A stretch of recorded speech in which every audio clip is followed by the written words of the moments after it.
Graça e paz, povo de Deus. Programa Semeando Vida, da Igreja Semeando Família. Bom estarmos juntos nessa manhã, conversando acerca da palavra. Ao meu lado, presbítero Lucas. Graça e paz. Graça e paz, apóstolo. Eita. Graça e paz você aí de casa. Que essa semana possa ser uma semana abençoada na tua vida. Que essa palavra possa encontrar morada aí no teu coração. Em nome de Você Jesus. que está nos ouvindo aí pela Rádio Sudoeste, corre lá nas nossas redes sociais, só procurar por Semeando Família, no Facebook, no Instagram e no YouTube, para você rever as mensagens que a gente já ministrou aqui e também ficar por dentro das próximas e as programações da igreja. Amém. Lucas, eu quero fazer uma especulação aqui dos motivos, né, que muitas pessoas às vezes se afastam da igreja. E os motivos são muitos, são verdadeiros, dependendo de cada sentimento, né? Alguns se afastam por conta da decepção com algum irmão, fica chateado, triste, frustrado com alguém que de repente deixou de atender alguma demanda. As pessoas se afastam pela falta de crescimento espiritual, isolamento, tristeza com o pastor, com o líder, né? Pasmem, as pessoas se entristecem com os pastores. O julgamento da atitude dos irmãos, alguém que está agindo de uma forma, a pessoa fica julgando daquela maneira, isso acaba motivando o desejo da pessoa a sair. Satanás também influencia bastante.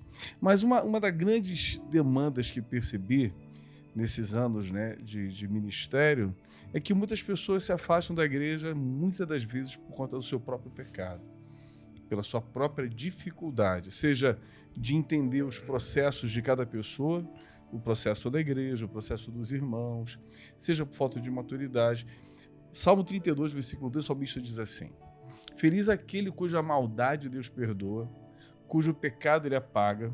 Feliz aquele que o Senhor Deus não acusa de fazer coisas más e que não age com falsidade. E ele fala, enquanto não confessei o meu pecado, eu me cansava chorando o dia inteiro.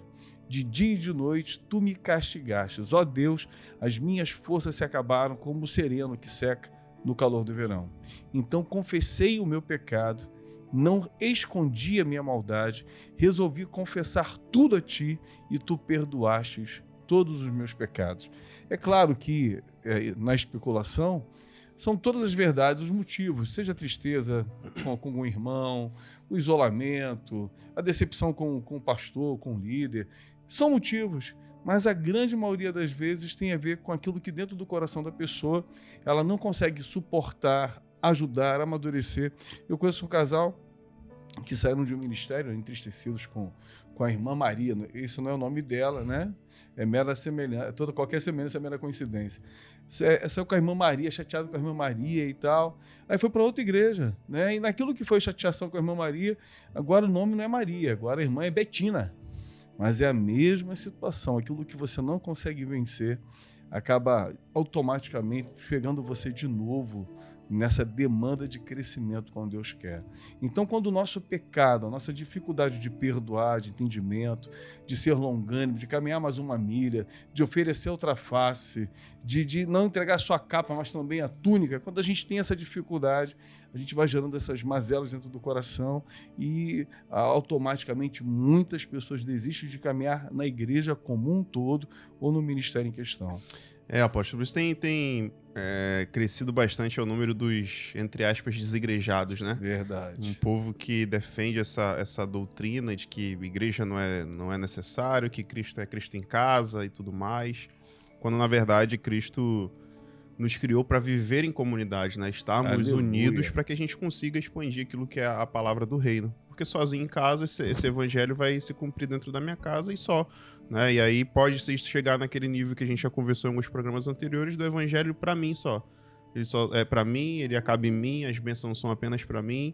E aí, quando a gente chega nesse nível, né, as pessoas chegam nesse nível, realmente está bem distante daquilo que Cristo prega e daquilo que ele deixou escrito como ensinamento da Bíblia. E é interessante a gente observar sobre esses motivos que o senhor falou. Nenhum deles, a gente não está invalidando, né, nenhum desses motivos. De nada disso. Nada disso. Mas se a gente for levar isso para o meio empresarial, quando a gente se chateia com alguém no nosso trabalho, dificilmente você vai pedir as contas. A estatística disso é muito menor, né? Porque ali você tem o seu salário, né, que sustenta a sua casa e tudo mais. E você tem, você consegue, é tangível isso, né? Você consegue mensurar Se eu sair do emprego agora, quanto de prejuízo eu vou ter até eu conseguir arrumar um outro emprego e iniciar a carreira de novo e tudo mais. Mas do evangelho da igreja No não faz essa evangelho a gente não matemática faz aí. essa conta, né, Isso apóstolo? aí. Quando a gente tá dentro das igrejas, lógico que é uma comparação simples para que a gente tenha um entendimento. Não é ao pé da letra essa comparação. Mas a gente não faz esse cálculo, né? Lógico, ninguém tá falando das lideranças doentias, nada disso. Nós estamos falando das doenças que são nossas. Quando a gente troca de igreja porque o irmão que sentava do meu lado não senta mais, está sentando do lado de outra pessoa. Não me deu a paz do Senhor, não sorriram para mim. Fulano passou comigo pelo corredor da igreja, nem olhou no meu rosto. Isso aí é indiferente. O que a gente está falando realmente é dessas doenças que nós temos, né? Dessas dificuldades de enxergar que dentro da igreja é onde a gente vai ter o maior número de pessoas com deficiência também. É dentro da igreja que a gente vai ter, né? É o hospital, como muitas pessoas falam, é o hospital espiritual, né? E a gente quer chegar dentro da igreja e encontrar os perfeitos. Tá errado. Se a gente for olhar a igreja desse jeito, a gente vai se frustrar sempre. E a gente, uma hora vai estar na Assembleia, outra hora vai estar na Batista, outra hora vai estar nas churches da vida. E não vai se E firmar. sempre vai ter um motivo para que a gente não consiga continuar. E aí, por não estar fazendo esse cálculo desse prejuízo, a gente vê diversas pessoas, como o senhor já citou, né? Que estão estagnadas na sua vida espiritual, porque quando parece que começa a andar, é a mesma coisa, você trocar de empresa, na outra empresa você não vai chegar lá sendo gerente e mandando em 500 pessoas e tudo mais, mas com Cristo a gente não faz essa matemática e não tem, é mensurado, né, esse prejuízo que nós estamos tendo na nossa caminhada com Cristo. Deixa eu pegar carona nisso aí. Engraçado é que muitas pessoas falam assim, eu não vejo Deus na vida de fulano, porque fulano me tratou assim, virou o rosto, agiu de tal maneira. E porque essas demandas chegam para nós, né? E quando isso chega para mim, a pergunta que eu faço, mas e você está manifestando o quê, então? Se outra pessoa não consegue manifestar a Cristo na atitude, no comportamento, no amor, no zelo, no cuidado, e aquilo está despertando no outro, ao invés de despertar o amor, o cuidado, o Cristo, desperta veneno, mágoa, entende? Sentimentos que não correspondem ao Evangelho, então nós estamos com uma dificuldade muito grande, porque não só aquela pessoa, a Maria, né, a irmã Maria, está com dificuldade, como o irmão José, o irmão Joaquim, a irmã Doquinha. Por quê? Porque se eu vejo no outro aquilo que não é bom, mas eu destilo veneno naquilo que eu estou liberando, olha o que Tito diz aqui no versículo 16. Eles dizem que conhecem a Deus, mas o que eles fazem mostra que isso não é verdade. Estão cheios de ódio, são rebeldes e não são capazes de fazer nenhuma coisa boa.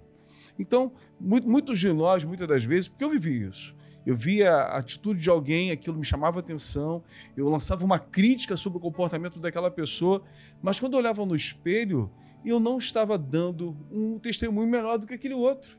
Ao invés de eu manifestar a Cristo na atitude, no perdão, eu estava incentivando muito mais o veneno que aquilo produzia, e Satanás se beneficia disso tudo, né? Infelizmente, isso aí tem sido recorrente, né, apóstolo? É o famoso ditado, né? Faço o que eu digo, mas não faço o que eu faço. Aleluia. E muita gente tem utilizado a Bíblia ainda para endossar essa fala. No capítulo 2 de Tito, ele vai falando o seguinte: mas você, Tito, ensine o que está de acordo com a doutrina verdadeira. Ensine os mais velhos a serem moderados, sérios, prudentes e firmes na fé, no amor e na perseverança. Aconselhe também as mulheres mais idosas a viverem como deveriam viver as mulheres dedicadas a Deus. E aí ele dá vários conselhos ali para aquele povo. E o título, né, aqui na minha tradução fala aqui desse capítulo 2 é a doutrina verdadeira. Aleluia. É nós sermos moderados, né? Às vezes, né, apóstolo, a gente chega querendo ajudar o irmão, mas se a gente não for moderado na fala, a gente vai trazer mais prejuízo do que ajuda, né? E aí a gente vê, por essa falta dessa moderação, daquilo que Cristo nos ensina, às vezes você tem uma fala que é verdadeira, né? Eu já passei por isso, já tentei ajudar várias pessoas, mas a forma de falar não foi interessante, trouxe muito mais prejuízo do que ajudar essas pessoas. E a gente precisa entender essas formas da gente expressar o evangelho da forma como Cristo expressou, né? Se a gente for prestar atenção em todas as falas de Cristo, ele nunca trouxe nenhuma mentira e nenhuma coisa que não estivesse na Bíblia, mas todas as falas deles foram moderadas, né? Quando ele viu uma mulher que foi pega em adultério, ele não chegou lá, vamos tacar pedra mesmo porque ela é adulta. Calma aí. Quem aqui não tem nenhum pecado? Aleluia. Quem não tem, atira a primeira pedra. E aí todo mundo foi Aleluia. embora.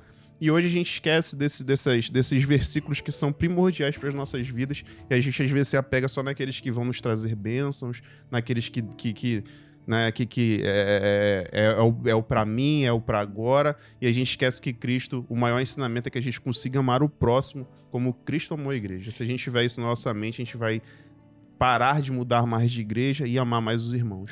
Você que está em casa, ouvindo o programa, assistindo na internet, já chateado, verdade o que você está sentindo, mas seja você o agente de cura, o agente de milagre na vida do seu líder, do seu pastor, da sua igreja, para que Cristo seja glorificado sempre em nós e através de nós. Deus abençoe sua vida. Amém. Deus te abençoe. Até o próximo programa.